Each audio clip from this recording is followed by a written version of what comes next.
Blog Talk Radio. Boa noite, meus amigos. Estamos aqui de volta.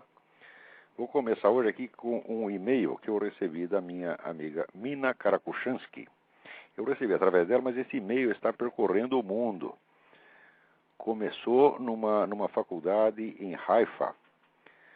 E diz aqui o seguinte, que nessa semana na Inglaterra, toda e qualquer recordação do Holocausto foi retirada dos programas de estudos escolares, com a justificativa de que aquilo feriu os sentimentos da população muçulmana, que nega o Holocausto. Daí eu vou ler aqui como está. Este é sinal de um desastre mundial que está por vir, uma evidência aterradora de quão facilmente os países cedem ao antissemitismo.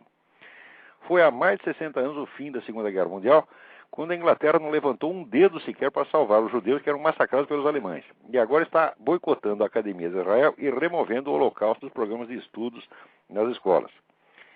Este e-mail foi enviado para criar uma corrente em memória daqueles 6 milhões de judeus, 20 milhões de russos, 10 milhões de cristãos que foram assassinados, violados, queimados, mortos de fome e humilhados pelos nazistas. Agora, mais do que nunca, considerando os esforços do Irã e de outros em negar o Holocausto, é absolutamente crucial fazer tudo o que for necessário para que o mundo jamais esqueça. Este e-mail deverá alcançar pelo menos 40 milhões de pessoas ao redor do mundo. Junte-se a nós e torne-se um elo na corrente de memória por aqueles que passaram pelos terríveis acontecimentos do Holocausto. Então é o seguinte, eu recebi este e-mail, eu vou dar para vocês o endereço de e-mail da Mina, vocês escrevam para ela, peçam cópias disso e passem adiante esse negócio. Vamos chegar nos 40 milhões. O e-mail é o seguinte, Mina Karakushansky, esse MINAKARAKUSHANSKY@gmail.com. Peçam cópias e passem isso adiante.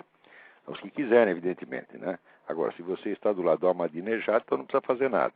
Agora, vamos contar essa história direito. O fato é o seguinte, não foi só a Inglaterra que não fez coisíssima nenhuma. Enquanto a Inglaterra não estava fazendo nada, estava lá, o primeiro-ministro inglês estava lá conversando com Hitler, achando que era um gentleman, um cavalheiro, perfeito cavalheiro, que jamais agrediria país vizinho nenhum. Aqui nos Estados Unidos, a turminha do Partido Comunista estava fazendo greve, tá certo? Logo em seguida começou a fazer greve para impedir que os Estados Unidos embarcassem armas e ajuda para a Inglaterra, quando ela, por sua vez, foi atacada pela Alemanha. O Stalin estava fornecendo não só armas e ajuda econômica, mas fornecendo um pedaço do território da União Soviética para que ali o Hitler refizesse o exército alemão, que estava proibido pelo Tratado de Versalhes. Isso, mas não é que o pessoal não estava fazendo nada, o pessoal estava ajudando, tá, todo mundo ajudando aquele sujeito a montar a ditadura alemã, tá certo? E a preparar toda a desgraça que logo em seguida se abateu sobre o mundo. Agora, depois que acontece, daí é todo mundo inocente. Ah, não fui eu. Ainda vem com aquela história idiota de que o Papa Pio XII não fez nada, quando ele foi o único que fez alguma coisa. Está lá na Rádio Vaticana, todas as gravações de programa que ele fez, ele não passava uma semana sem abrir a boca e falar desse assunto, enquanto estava todo mundo, né? Ou ficando quietinho, ou pior ainda, ajudando os nazistas. Na França era a mesma coisa. A esquerda francesa também achando que tinha que apaziguar, né? O pessoal da direita, como de Gaulle, achava que tinha que rearmar imediatamente o exército da França, porque sabia que o nego ia invadir lá. E o resto do pessoal, não, vocês são militaristas, vocês não são da paz, né? E todo mundo querendo apaziguar o Hitler. Bom, depois deu no que deu. Então, agora, depois de passar 60 anos, hoje a Inglaterra parece que perdeu todo o senso de honra, né? E está se vendendo por qualquer dinheiro, porque lá não é qualquer dinheiro, também é algum dinheiro considerável. Tem muito dinheiro árabe lá. Mas não precisa vender a honra do país assim tão fácil. Como é que os ingleses chegaram nisso? Eles chegaram se demolindo a si mesmos através do multiculturalismo. Vocês leem um livro de Peter Hitchens, Hitchens, Peter Hitchens, que chama The Abolition of Britain. Então, e daí vocês vão começar a entender isso aí. E também outro livro importante para entender isso é o livro da Bat Ye'or, B-A-T, Ye'or, I-E-O-R. O livro se chama Eurábia, quer dizer, não é só os ingleses que estão fazendo isso, está todo mundo fazendo. Então, para entender essa penetração islâmica, a coisa não é fácil, porque não foi na base da imigração. A coisa começa com a entrada de sociedades esotéricas islâmicas no começo do século XX, com uma ação muito discreta, muito sutil, foi tomando posse das cabeças dos líderes intelectuais mais destacados, sem que ninguém percebesse. Isso foi durante 50 anos. Depois começa a penetração econômica, e depois, por fim, vem a imigração maciça e todo mundo se fazendo de coitadinho com esse negócio de que eles são minoria discriminada, né, e que não podem ser contrariados. Né? Eu vejo em você, por que ensinar o Holocausto deveria ferir a suscetibilidade dos imigrantes árabes? Foram eles que fizeram o Holocausto? Não fizeram. É verdade, deram uma ajudinha para o Hitler, mas nem todos ajudaram. Então, eles não estão diretamente envolvidos nisso. Só porque você contraria uma coisa em que eles acreditam a respeito da história alheia, isso deveria humilhá-los profundamente. Né? Quer dizer, o sujeito, eu não acredito no Holocausto, mas como você diz que acredita, então estou mortalmente ofendido, estou sendo discriminado, tá certo? Quero indenização. Quer dizer, mas que putaria é essa?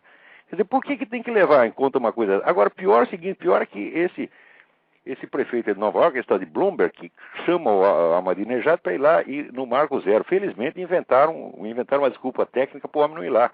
Mas isso é uma cuspida na cara do país. Quer dizer, é claro, já está dando protesto aqui, né? Ahmadinejad go home, né? Ladrão, assassino. Então tem o pessoal fazendo passeata aí com os cartazes do Ahmadinejad para mandar o cara embora. Mas eu garanto que ele vai vir aqui, vai cuspir na cara dos Estados Unidos, e tem muita gente que vai achar bonito, vai achar lindo, né? Achar lindo porque o pessoal quer acabar mesmo, é a liquidação total. Assim como, né, já teve 60 anos atrás, já teve a liquidação política e militar da Europa, então agora vai ter a liquidação cultural, psicológica, vai acabar tudo. Né? Agora, tem os acontecimentos nacionais da semana que são muitíssimo interessantes. Mas para explicá-los, antes de comentar as notícias diretamente, eu vou me permitir ler aqui um pedaço para vocês de um capítulo do livro Em Preparação à Mente Revolucionária. É um capítulo que trata de Maquiavel, tá certo? E neste trecho você verá a estratégia, né, linguística e lógica de Maquiavel, que se tornou um elemento constante da mentalidade revolucionária. Onde quer que você veja qualquer iniciativa do movimento revolucionário, sempre estará por trás o mesmo tipo de lógica que o Maquiavel inaugurou aqui. É uma coisa meio sutil e vocês vão ter que ter um pouquinho de paciência. Mas eu acho que os lucros que vão obter disso aí em matéria de compreensão da realidade são formidáveis. Então, eu começo por dizer que o Maquiavel, quando Maquiavel se intitula um novo Moisés, tá certo? Mas que isso, na verdade, ele é o anti-Moisés, então é uma inversão paródica. Mas daí que eu explico eu aqui. A inversão paródica proposital torna-se ainda mais evidente quando, nos discursos sobre a primeira década de Tito Livio, Maquiavel volta a um tema do príncipe, o principado recém-criado e instável. Como fará um novo governante para consolidar o seu poder? A resposta é que ele deve radicalizar a novidade da situação, virando tudo do avesso repentinamente, aspas, tornando os ricos pobres e os pobres ricos, tal como fez Davi ao tornar-se rei, o qual encheu os pobres de bens e enviou os ricos de volta sem nada. Esta última parte da frase, encheu os pobres de bens e enviou os ricos de volta sem nada, está entre aspas, por ser uma citação bíblica. Então, Maquiavel, primeiro, diz que o governante novo deve virar a sociedade do avesso, tornando os ricos pobres e os pobres ricos. Segundo, diz que o rei Davi fez isso e ilustra este ato do rei Davi com a expressão bíblica, encheu os pobres de bens e enviou os ricos de volta sem nada. Continuando a leitura aqui. Nesse parágrafo há 3 detalhes altamente significativos. Primeiro, ele contém a única citação bíblica que aparece nos discursos sobre a primeira década de Tito Livio. Segundo, ele ilustra a conduta ideal do príncipe mediante o precedente bíblico da ascensão do rei Davi, mas expondo esse precedente não com o trecho respectivo do Antigo Testamento, que é segundo o livro de Samuel, capítulo 5, versículos 1 a 16, e sim com um do Novo Testamento, Lucas, capítulo 1, versículo 53. Versículo esse extraído de um contexto totalmente alheio ao episódio de Davi. Terceiro, da história de Davi não consta que ele fizesse nada de parecido com o que Maquiavel recomenda ao príncipe. Bem ao contrário, o profeta Natã o acusa de explorar o pobre e poupar o rico. Ao passo que nas palavras citadas do Novo Testamento, a reversão das posições dos homens não é atribuída nem a um rei nem a um príncipe, e sim ao próprio Deus. As palavras da Vulgata são: exurientes implevit bonis et divitis dimissit inanes. Estas são as palavras com que Maria, após a Anunciação, celebra o Deus que escolheu a mulher humilde e pobre para ser mãe do seu filho. Aí não se trata, evidentemente, de proceder a nenhuma subversão da hierarquia socioeconômica, já que o privilégio concedido à Santa Virgem não tem como ser socializado entre os pobres. Não é possível que amanhã todos eles fiquem grávidos e mais ainda grávidos do Espírito Santo. Não tem como ser socializado entre os pobres, nem muito menos tomados dos ricos. Em suma, o episódio alegado para legitimar o conselho não tem nada a ver com o conselho. O trecho usado para ilustrar o sentido do episódio não tem nada a ver com o episódio. E as palavras citadas para explicar o episódio e o sentido do conselho não tem nada a ver nem com um nem com o outro. A hipótese que quase automaticamente deve ocorrer a alguns leitores de que Maquiavel talvez tivesse armado esse tamanho imbróglio por simples distração é inviável. Não só porque importaria em fazer do escritor meticuloso um monstro de desatenção, mas sim porque ele faz a citação em latim com precisão literal. A tripla falsificação, mesclada ao ponto de confundir todo leitor que não tem a prudência de conferir as fontes, ilustra o que Maquiavel quis dizer, que ele diz num dos trechos de um escrito autobiográfico, que ele ocultava a verdade sob muitas mentiras para tornar impossível encontrá-la. Então, este procedimento que Maquiavel ilustra nesse trecho é típico e permanente no movimento revolucionário. Quer dizer, tudo que esse pessoal faz tem assim, não é que tem uma mentira, tem várias mentiras superpostas, né, de modo a que você não identifique a verdade de maneira alguma. E eu vou ilustrar isso aqui com dois acontecimentos do Brasil desta semana. Né? O primeiro é aqui o manifesto dos sem mídia. Né? Um pessoalzinho que é ligado ali a revista Caros Amigos e a Carta Capital, né? Você sabe que esse pessoal da Carta Capital, Mino Carta, eles são tão pobrezinhos, eles sempre passam necessidade, então são os sem mídia, né? Eles não têm uma revista, ele jamais dirigiu um jornal, ele nunca apitou nada, coitadinho, né? Então, o Mino Carta se o Mino Carta é um sem mídia, eu sou um sem programa no Blog Talk Radio. Mas, daí eles só fizeram manifestação lá na frente da Folha de São Paulo, né, exigindo, assim, informação verdadeira e imparcial. Né, um grupo de mais ou menos 100 pessoas. Que o objetivo do protesto foi chamar a atenção para a falta de imparcialidade e pluralidade na grande mídia. Né. Então, o manifesto do Sem Mídia, organizado pelo blogueiro Eduardo Guimarães, do blog cidadania.com. Segundo ele, trata-se de um momento pelo direito à informação correta, fiel e honesta. Né. Eu vou ler uns trechos aqui do manifesto. Vivemos um tempo em que a informação se tornou tão vital para o homem que passou a integrar o arcabouço de seus direitos fundamentais. Defender a boa qualidade da informação, pois, é defender um dos mais importantes direitos fundamentais do homem. E aí vai.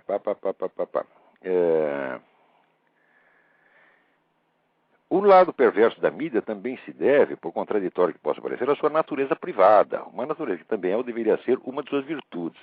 Nas mãos do Estado, a mídia seria uma aberração, mas quando é pautada exclusivamente por interesses privados, seu lado obscuro emerge tanto quanto ocorreria na primeira hipótese.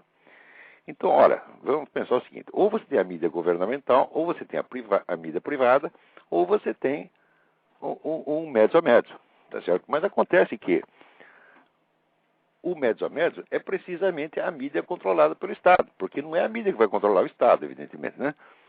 Então, quer dizer, não tem... Quando você diz, olha, nós não queremos a mídia submetida ao Estado, ele está querendo dizer exatamente que ele quer o controle estatal da mídia. Não precisa ser o controle econômico, mas o Estado precisa poder intervir na mídia. Então, o que acontece é que as empresas continuam sendo privadas e a responsabilidade continua sendo do empresário, tá certo? Porém, ele tem que fazer o que o governo quer, exatamente o que o governo manda, porque se der errado, a culpa será dele. Os méritos da mídia serão do governo e os pecados serão atribuídos ao empresário privado. Então, o empresário se torna um empregado do Estado. Isso é a definição mesma do que é o sistema de mídia no governo fascista. O fascismo, ele não prega a estatização completa da livre empresa, apenas a sua subjugação aos fins do Estado. Então é exatamente o que os negros estão pedindo aqui. Mas o mais bonito é o seguinte: durante 15 anos, eu fui anotando, tá certo, o viés existente na mídia em favor da esquerda. Então eu notava, por exemplo, que todas as perseguições a cristãos no mundo, tá certo, que o pessoal chegou a matar na base, durante a década de 90, chegou a matar na base de 150 mil por ano, segundo o grande estudioso do assunto, que é o Michael Horowitz, não se publicava uma linha. Sobre a existência e o crescimento das atividades do Foro de São Paulo, não se publicava uma linha. Sobre os encontros permanentes, insistentes e frequentes do PT com essa turma das Farc, não se publicava uma linha. Quando o Constantine Mendes disse que existia o eixo Lula-Castro-Chaves, a mídia inteira caiu de pau, tá certo? E fez o possível para que essa opinião fosse abafada. Tá certo? Então, com relação, por exemplo, à doutrinação marxista nas escolas, só quem escreveu no Jornal da Tarde fui eu. Agora está todo mundo falando, agora apareceu Ali Camel escrevendo com 9 anos de atraso, tá certo? E todo mundo se interessou pelo assunto. Mas eu fiquei falando disso em vão há mais de 9 anos, né? Ademais, o Ali Camel chamou a atenção para um livro, quando eu já dei os títulos de vários. Quer dizer, houve um massacre de doutrinação esquerdista nas escolas, a mídia inteira não ligou. O mais grave, evidentemente, é o Foro de São Paulo, que é a organização política mais poderosa que já houve na história da América Latina e que a mídia inteira fez de conta que era uma entidade invisível. Ou seja, quando não negava ostensivamente até mesmo a existência da entidade, fazia de conta que era uma coisinha de nada, que era apenas um clube de fim de semana, que os caras iam lá para jogar futebol de botão e não tratavam de política absolutamente, né? Então é claro que a mídia, tá certo, estava maciçamente favorecendo a esquerda. A mídia não só favoreceu a esquerda, como ela ajudou a tornar toda a cultura brasileira uma extensão da ideologia esquerdista. Se você pegar, sobretudo a mídia cultural, era só bajulação de esquerdista. E nada que fosse desagradável a eles entrava. Nada, a não ser quando entrava assim como uma aberração. Até eu mesmo, algumas vezes, fui noticiado, né, como um tipo aberrante. Tá certo? Ora, durante esses anos todos, eu insistia com esse pessoal ligado a movimentos liberais, a Instituto Liberal, etc., que eles deviam fazer um movimento de protesto e exigir, tá certo, que o espaço da mídia fosse distribuído mais equitativamente. Ou seja, que os fatos inconvenientes à esquerda fossem também noticiados, porque não é noticiado nunca, não é que predominava outra. Não é noticiado nunca, nunca. Eu me lembro de uma vez que a Folha de São Paulo falou alguma coisa de perseguição de cristão na China, porque eu torrei o saco do Otávio Frias. Eu mandava e-mail para ele toda semana, chegou uma hora que ele, pelo menos para se livrar dos e-mails, vamos publicar logo esta merda, porque esse cara não me deixa em paz, tá vendo? Daí publicou lá, uma vez só, né? Agora, quer dizer, isso é um massacre de milhões de pessoas no mundo inteiro.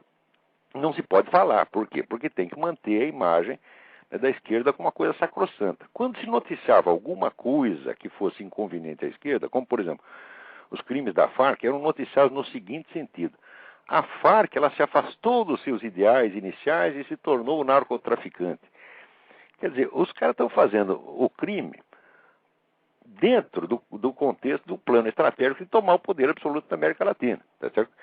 Você tenta primeiro esconder os crimes. Na hora que não dá mais para esconder, você tenta pelo menos limpar a barra da motivação ideológica, de modo que a ideia do comunismo saia engrandecida, né, da revelação dos seus próprios crimes. Quer dizer, isso quando se consentia em noticiar essas coisas, né? Quer dizer, os crimes das Farc eram noticiados como crimes comuns praticados graças a um desvio ideológico. Quando apareceu aquele pessoal sequestrando brasileiro, o pessoal do MIR chileno, que é um braço armado do Partido Comunista Chileno, né, quando não deu para esconder, o que se fez? Não, eles se desligaram do MIR e decidiram agora se dedicar ao banditismo por conta própria. Mentira! O tal do Maurício Norambuena, que foi o sequestrador do Washington Oliveto, né, que toda essa putada jornalística esquerdista de São Paulo do Rio de que ele tinha se afastado do MIR. Logo em seguida aparece ele, quando ele foi libertado, aparece ele no Chile com a bandeira do MIR, na sede do MIR, dizendo: estou aqui, sempre estive, jamais saí, tudo isso que eu fiz foi a serviço do MIR. E ninguém do MIR desmentiu. Ou seja, quando se admite a existência do crime, se tenta apagar a pista ideológica, se tenta apagar a conexão essencial e permanente entre comunismo e criminalidade. Porque comunismo é ideologia de bandido, é ideologia de assassino. Roubar, matar, estuprar, sequestrar, para essa gente é tão natural quanto respirar. Tá certo? Muito bem, tudo isto foi escondido. Então, eu vendo que não tinha espaço para você discutir nada, seriamente, que no máximo, por exemplo, eu tinha uma coluna. No Globo Anterior eu escrevia 2 laudas. Então tinha eu escrevendo 2 laudas, e do lado tinha Márcio Moreira Alves, Luiz Fernando Veríssimo, mas mais dezenas de caras, ocupando espaço, com muito mais destaque do que a minha matéria, e mais ainda. Não é só uma questão de coluna. O noticiário era maciçamente esquerdista, de maneira que tudo o que eu dizia não era confirmado no noticiário, e as mentiras que ele falava, o noticiário vinha atrás. Quando aquele safado aquele repórter até esqueci o nome do sujeito, apareceu com a história dos 2 terroristas que teriam sido mortos pelo exército. Caco Barcelos, isso, tem uns brasileiros aqui ouvindo o programa, não me deram de Caco Barcelos, né? Apareceu com aquela história de 2 terroristas que teriam sido mortos, assassinados pelo exército e depois botados dentro de um carro para simular um acidente, né? Eu demonstrei a impossibilidade física disso aí. A impossibilidade física, porque o carro deles tinha a marca de freagem do pneu no chão. Quer dizer, o sujeito estava morto. Como é que ele freou o carro, porra? Né? Apesar disto, Caco Barcelos continuou tendo a sua posição de destaque no Globo, ganhou 2 prêmios jornalísticos com essa mentira horrorosa. Né? E, em suma, você tinha lá a elite esquerdista que se dava muito bem com os marinhos, iam nos coquetéis, nas festinhas, tudo trocando beijinho, tá, né? E o único sujeito incômodo era eu. Tá? Incomodei tanto que acabaram me botando lá para fora. Então, em suma, era uma briga desproporcional. Então, eu falava com o pessoal do Instituto Liberal e de outras organizações conservadoras, liberais: olha, nós temos que fazer um movimento de protesto e exigir algum espaço. Nós não estamos nem pedindo igualdade de espaço, estamos pedindo algum espaço. Ou seja, para a direita, essa briga por um espaço na mídia é uma questão de sobrevivência. Agora, por que a esquerda, que sempre teve todo o espaço e que já domina toda a mídia, está fazendo de conta de que ela é a coitadinha excluída? É porque o pessoal da direita não fez, eles decidiram, né, fazer. Só que para eles não é uma questão de sobrevivência, é uma questão de você partir de um poder que já é imenso para conquistar o poder absoluto. Quer dizer, o que eles têm na mídia não basta. Eles querem tudo. Eles querem 101, 102, 103%. Quer dizer, não pode ter nada contra eles. A única coisa que a mídia fez que poderia desagradar é a mídia noticia os casos de corrupção do PT. Mas ela noticia os casos de corrupção porque ela acha que notícia de corrupção é apolítica. Porque a mídia acredita em esquerda honesta. Então, a esquerda honesta está denunciando a esquerda desonesta. Não tem esquerda honesta nenhuma, isso é tudo um bando de ladrão. Tá certo? Mas, ou seja, tudo aquilo que foi dito contra o PT foi dito apoliticamente, só na base, vamos dizer, das leis. Mas nem isso pode. Isso, para o PT, é golpismo. Tá? Quer dizer, nem mesmo noticiar as falcatruas dele pode. E daí, como isso acontece, então aparece a tropa de choque, que é essa turma do Caros Amigos e da Carta Capital, que se agem como se fosse relações públicas do Foro de São Paulo, se fazer de coitadinho dizendo que são sem mídia. É ainda o Maquiavel, você está entendendo? Quer dizer, é a falsificação em cima da falsificação com outra falsificação em cima, para ninguém entender o que está acontecendo. Quer dizer, o cidadão que sabe que tem algo de errado na mídia, ele ouve esse pessoal soltando o manifesto do sem mídia, ele pensa que o pessoal está exigindo realmente uma distribuição mais equitativa do espaço, uma cobertura mais realista e mais honesta. E cai no engodo. Quando, na realidade, o pessoal está exigindo mais mentira ainda. Eles não são sem mídia, eles são os donos da mídia, sempre foram. Você faça uma pesquisa de opinião uma pesquisa sociológica, qualquer redação de São Paulo, vê quantos conservadores tem lá dentro. Não tem nenhum. Quando tem um, está na página de opinião como colaborador de fora, como eu. Tá certo? E estou lá sob protesto, né? Quer dizer, na Globo, chegou a haver protesto da redação quando me botaram lá dentro. Né? E daí o pessoal me aguentou lá, até aguentou por tempo demais, chegou uma hora que não deu mais, botaram para fora. Né? Na revista Época também, quando chegou aquele sujeito trotskista, o Paulo Moreira Leite, que eu chamava Paulo Moleira, o Paulo Moleira chegou lá, a primeira coisa que ele fez foi me tirar do lugar. Né? Por quê? Porque eu estava contando tudo a respeito do Foro de São Paulo, a relação PT-FARC, aí isso aí não pode. Então vai ver que também se consideram do sem mídia, coitadinho, né? Então o Paulo Henrique Amorim é um sem mídia, né? O Luiz Garcia, diretor do Globo, também é sem mídia. Né? Essa turma toda que favorece o PT são todos coitadinhos. Quando começa a se fazer de coitadinho, me lembra um amigo meu que eu tinha, quando eu era jovem, ele era um sujeito muito briguento, gostava de bater nas pessoas, e o máximo prazer dele era se trancar dentro de um quarto com a vítima, e encher o sujeito de porrada e ele mesmo gritar: ai, pai, não me bata mais, socorro! Entendeu? E daí você pensando que ele estava passando mal lá dentro, na hora que abria a porta, estava o outro estendido no chão e ele saía rindo. Esse pessoal está fazendo a mesma coisa, está batendo e gritando.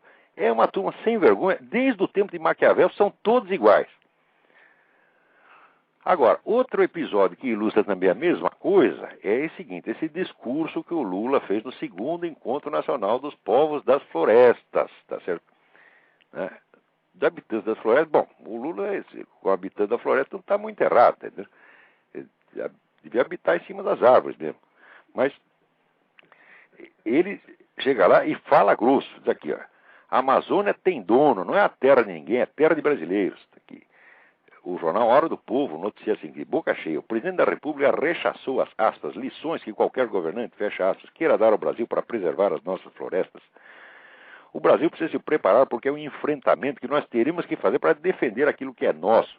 Todo mundo tem que saber que a Amazônia tem dono, todo mundo tem que saber que lá moram 23 milhões de habitantes, que aquilo não é terra de ninguém, aquilo é terra de brasileiros. Isso, a Amazônia é nossa, que nem o petróleo é nosso, né?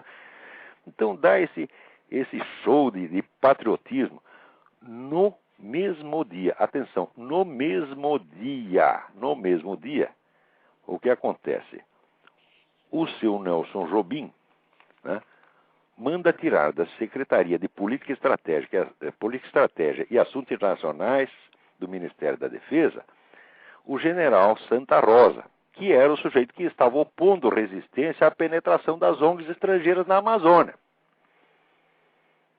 Quer dizer, por um lado, o sujeito vai lá e faz o discurso, né, patriótico, dizendo: não, esses caras têm que parar de dar palpite, já entrou gente demais na Amazônia, a Amazônia é nossa, etc. Por outro lado, o general que está executando exatamente o que ele disse, ele põe o sujeito para fora, né?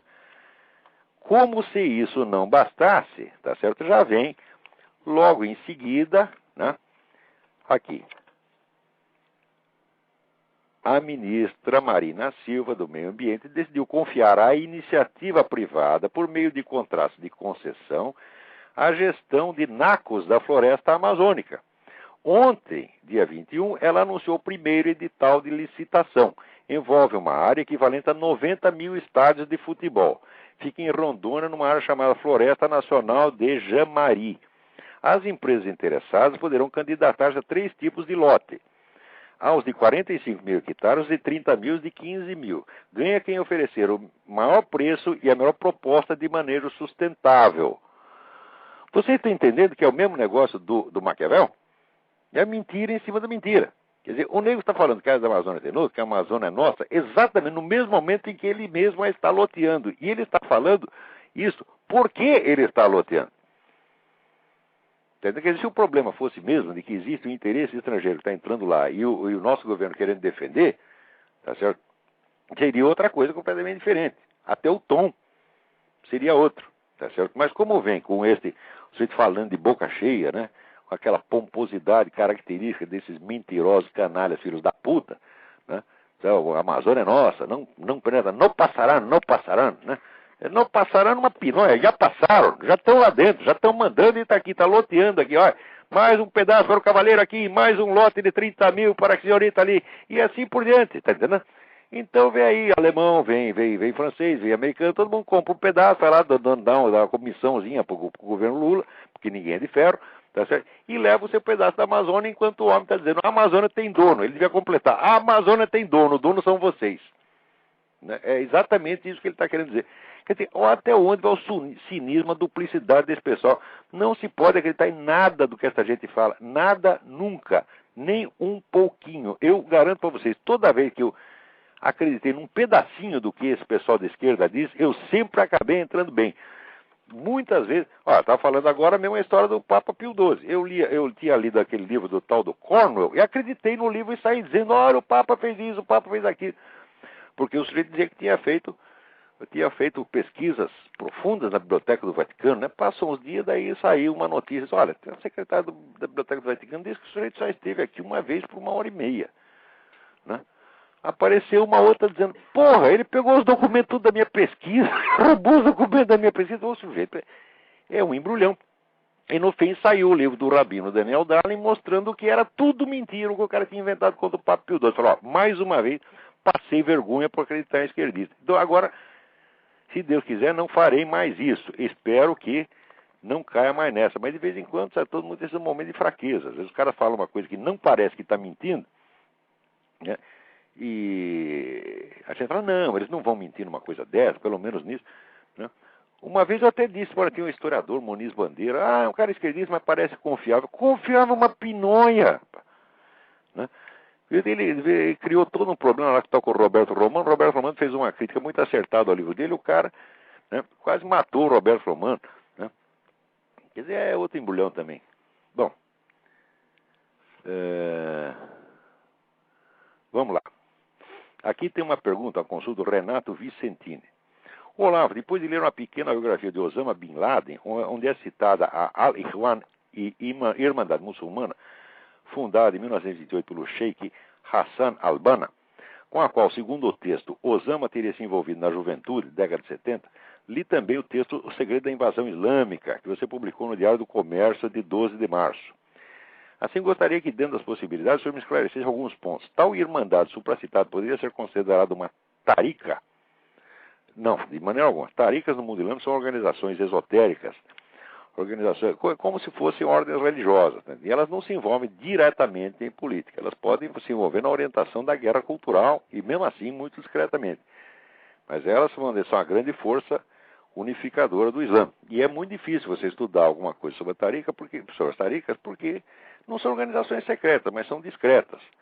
Tá certo? Então, agora, a Irmandade Muçulmana é uma organização pública, tá certo? Que tem milhões de militantes no mundo inteiro, e que frequentemente eu vi representantes dessa entidade até falar mal do pessoal das taricas, né? Não sei se falar mal da boca para fora, mas não, uma vez um camarada que eu conheci que era um membro destacado da Irmandade Muçulmana falou, não, esse negócio das taricas, sufismo, esoterismo, então isso aí é a praga do Islã, tem que acabar com tudo. A gente não sabe direito, né? Às vezes é briga de comadre. Vamos ver outra aqui. Aqui tem um aviso importante que me foi mandado pelo Júlio Severo. Aqui. Jornada Nacional Evangélica em Defesa da Vida e da Família. Né? Então, vamos lá. Está aqui escrito pelo Júlio Severo. Vá ao Congresso Nacional, conheço o deputado Henrique Afonso. Ele é militante do PT há anos, mas está seguindo uma direção diferente de seus companheiros de partido. Enquanto deputados e senadores do PT se unem e batalham por projetos de aborto e homossexualismo, o deputado Afonso entrou numa grande campanha para defender a vida e a família. Bom, como resultado, os caras já estão querendo botar o nego para fora do PT, você tá entendendo? Porque não pode, ali não, né?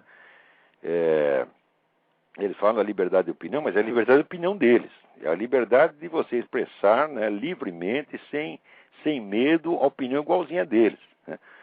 Agora, os outros não. Os outros são inimigos da liberdade. Eu, por exemplo, eu sou um inimigo da liberdade, né? Eu sou um sujeito perigosíssimo, ditatorial, né? Que quero meter todo mundo na cadeia, vivo pregando morticínio, genocídio, etc, etc. Então é melhor calar minha boca, né? Agora eles não, eles como só defendem valores humanos, direitos humanos, como só defendem coisas doces e adoráveis, então eles não, eles podem falar o que quiser. Entre outras coisas doces e adoráveis, eles defendem isso aí. Você tem que matar milhões de fetos anualmente para salvar a vida das mulheres que estão sendo arriscadas pelos abortos ilegais. Quando você vai ver nas estatísticas do próprio SUS, o número de mulheres que moram nesses abortos ilegais é 7, 8 por ano. Quer dizer, para salvar 7, 8 mulheres tem que matar milhões de bebês. Isso aí é que é a doçura e os direitos humanos, tal como eles os entendem. O que é pior, né? Como apareceu já no Mídia Sem Máscara, a matéria que mandaram para mim, eu passei para o Mídia Sem Máscara, foi publicada, está lá a prova de que os caras que financiam as clínicas de aborto ilegal no Brasil, quer dizer, os grandes donos das clínicas de aborto ilegal, são as mesmas organizações que estão subsidiando a campanha pela legalização do aborto. Quer dizer, eles criam o problema e depois fingem que estão querendo libertar você do problema. É o mesmo negócio do Maquiavel, você está entendendo? É a mentira superposta, né? E assim vai. Agora, mais ainda, quando você vê essas coisas de aborto, né? Liberação da pedofilia, né? Lei da homofobia, etc. Tudo isso aí o que é? É um aprofundamento da técnica do Maquiavel. Porque o Maquiavel só falou em virar a sociedade do avesso do ponto de vista socioeconômico. Ele torna os pobres ricos, ricos pobres repentinamente. Aí fica todo mundo louco, né? Agora, os caras aprofundaram isso, né? Eles querem tornar proibido o que era obrigatório o que era proibido. Quer dizer, então, daqui a pouco, por exemplo, esse negócio, começou agora já essa campanha sutil no começo, mas que vai crescer com o tempo, em favor da pedofilia. Já tem esse tal Denilson Lopes, que ele diz que pega todas as condenações públicas que se fazem à pedofilia e diz que estão tudo demonstrações de intolerância. Quer dizer, ou seja, nós para sermos tolerantes e boas pessoas, nós teremos que, né, apreciar a pedofilia, né, e não falar mal dela, para não discriminá-la. Isso quer dizer que daqui 10 anos, meu filho, se você se recusar a ceder o seu filho menor de idade para que um pedófilo desfrute dele, você vai para a cadeia. Tá certo? Do mesmo modo que agora, você é obrigado, por exemplo, aparece um sujeito, aparece um homem na sua frente de 2 metros de altura, tá certo? Com aqueles ombros igual do Schwarzenegger, mas ele colocou 2 peitos de silicone, tá certo? E você tem que chamar de senhorita, porque você não reconhecer, ele vai dizer que você está discriminando e você vai para a cadeia. E pior, se você ri do fulano, pior ainda. Isso quer dizer, a mera percepção estética, né, de proporções, etc., fica proibida. Você não pode perceber as coisas como elas são. Isso agora você imagina, por exemplo, o presidente Lula, né, amanhã muda de ideia, resolve mudar de sexo, tá certo? E aparece lá com 2 tetas, tá? E eu não vou poder rir, porque se eu rir, eu vou pra cana. Espero que ele não tenha essa ideia. Sinceramente, eu espero. Eu acho que ele não vai ter, porque ele tá velho já para pensar nessas coisas. Tá certo? Mas, olha, eu não tenho nada contra isso. Quer dizer, eu faço o possível para tentar ser o sujeito educado e não ferir a suscetibilidade, não ferir o sentimento de ninguém. Mas, um momento, por que o sujeito pode ferir a minha percepção estética? Ele pode pisar em cima dela. Por que ele pode proibir, tá certo, a minha percepção espontânea das coisas? Tá certo? E eu não tenho o direito de perceber as coisas como as percebo. Então, isso aí é a mesma coisa do Maquiavel, você inverter tudo, virar a sociedade de cabeça para baixo. Peraí, tem alguém na linha aí, vamos lá. Alô? Olavo? Sim. Adelice, tudo bem, Olavo? Adelice, tudo bem? Tudo jóia. Diga. Só para fazer um comentáriozinho, né? Passa. Você comentou do Júlio Severo a respeito do aborto. Uhum. E o que é bem interessante é que agora a novidade que eu ouvi de algumas pessoas que defendem a legalização é justamente que nós somos os responsáveis pela morte das mulheres, entendeu? Então, como a gente não é favorável... Como nós não as deixamos abortar, nem legal nem ilegalmente, então nós as estamos obrigando. Nós as estamos obrigando a fazer aquilo que nós as proibimos de fazer. É isso que ele quer dizer. Exatamente. Então, nós somos os responsáveis pela morte dessas mulheres. Entendeu? Então, é gozado. É uma inversão completa. Eu tenho uma parenta que anos atrás saiu com um sujeito, né? E engravidou e voltou dizendo que ia abortar. Eu disse, se você abortar, eu encho você de porrada. Tá certo? Eu não perguntei para ela se o aborto seria legal ou ilegal. Legal ou ilegal ia levar porrada do mesmo jeito. Eu sei que daqui a pouco passou a tristeza, ela roubou outro namorado, casou com o outro aceitou o filho, o moleque tá grande hoje, né? Uhum. E todo mundo tá achando ótimo. Eu não cheguei a dar as porradas, foi uma ameaça bem-vinda, né? Teve outra que, assim, que também engravidou e descobriu que o namorado era gay, né? E estava lá toda chorosa e tal, com problema existencial, e eu decidi levar o negócio da piada. Falei, ele é gay, melhor, pague 1 e leve 2. Né? Daí começamos a rir, etc. Ela que estava pensando em abortar também decidiu abortar, hoje o garoto está grande, está todo mundo feliz. Né? Isso quer dizer que por eu ter recomendado que essas mulheres não abortassem, quer dizer, ou na base da porrada ou na base da piada, então quer dizer que eu sou culpado de... Né? Se ela tivesse feito aborto, eu seria culpado. Exatamente. Então você seria culpado se acontecesse alguma coisa quer dizer, com que se você fala contra o aborto, você é culpado delas terem realizado aborto. E se você fala a favor do aborto, você está libertando do aborto. Exatamente. Ora, é o Maquiavel de novo, quer dizer, é a inversão total. Exatamente. Bom, Olavo, parabéns aí pelo seu programa. Era só esse comentáriozinho, porque me chamou bastante atenção nesses últimos dias, essa inversão toda aí. Tá bom? Muito obrigado aí pela sua participação. Obrigado, até mais. Tchau. Então, antes que eu esqueça aqui, quarta-feira, dia 26 de setembro, vai haver uma aula do Seminário de Filosofia na Realizações, na rua França Pinto 498, em São Paulo. Quiser se inscrever, o telefone 011-5572-5363. É porque eu já estou ficando velho e gaga, então eu esqueço até de anunciar a mim mesmo, até o que é do meu próprio interesse. Então, antes que fique... Né, minha mulher que me lembrou aqui, senão passaria em branco. Vamos lá. Tem mais alguém na linha aí? Não tem. Então vamos ver se tem mais alguma notícia aqui. Hã? Peraí, tem gente na linha sim, vamos ver quem é. Alô? Alô? Alô? Sim. Olá, tudo bom? É o Alfredo, tudo bem? Tudo bem, Alfredo. Estou aqui em Canérica aqui. Eu gostaria de fazer uma pergunta, eu vou fazer a pergunta e vou desligar logo para dar mais tempo aí. Eu tenho ouvido você falar do Maquiavel aí, e eu tenho visto, no Brasil a gente acompanhou muito isso, as pessoas fazerem a mesma coisa que ele fazia no pessoal da Teologia da Libertação, os padres. Esses são terríveis, né? Eu estava lendo um livro aqui, o nome do livro é The Art of Make Sense, é do Lionel Rube. Como é que escreve Rube? Como é que escreve o sobrenome do homem? É Rube, R-U-B-Y. R-U-B-Y, Ok. E é um livro de semântica, né?